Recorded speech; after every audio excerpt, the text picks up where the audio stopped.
What if I told you eye measuring is real science? Hair cutting isn't just an art, it's geometry and physics applied with your eyes.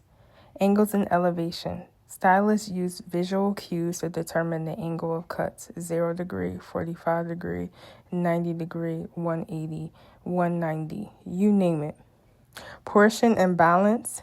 Head shape, face shape, and hair density create symmetry in the hair. Using sections and guides, measure and help others, often by sight, not rulers, to help cut the hair. Your eyes are a precision instrument. With enough practice, you see the correct lengths and layers and textures without physically measuring. You have to trust your judgment. Experience builds confidence. The more hair you cut, the more accurate and visual measurement becomes. You have to observe. Watch how the hair falls naturally, how curls shrink, and how layers interact. I call it hair chemistry. You can check and compare, even when trusting your eyes. Cross-check with guides or mirrors, and this helps you build trust in your eyes. Like I said before, your eyes are the best way to measure, but you also have to trust that your skill set, and you're not too prideful to ask for help in the beginning. But as you build that trust with yourself, you realize that you become an excellent hair scientist. Scientists or hairstylists don't always use tape. Using tape or a ruler slows down the process and can be rigid. Hair is flexible, stretchy, and three-dimensional. The eye adapts instantly to all these variables.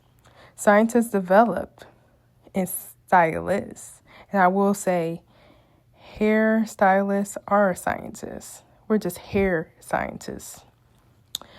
We develop an intuitive understanding that hair has shrinkage, or how it falls to the natural head, or how it falls naturally, or how the hair grows naturally. You have to train your eyes, practice with guides, and then remove them gradually. Use mirrors for multiple angles to elevate. Compare before and after pictures. Observe experienced stylists. It's okay to, ask for help, because why not?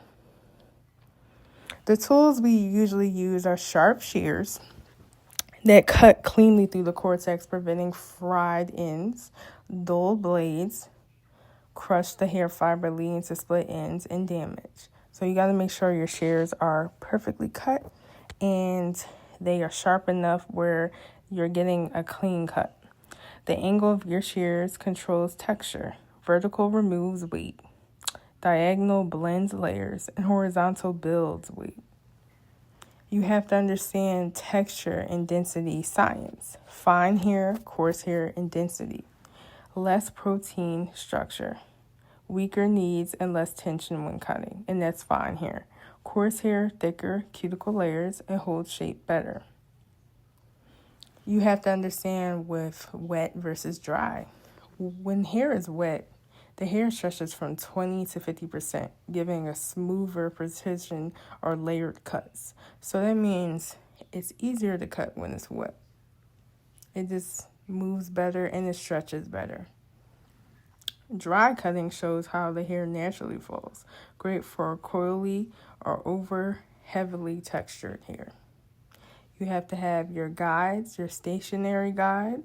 That's the guide that stays in place. Your traveling guide, each new section uses the previous cut as the guide flows through the hair. You use over direction, pulling the hair away from its natural fall, and creates length and differences in volume in certain areas.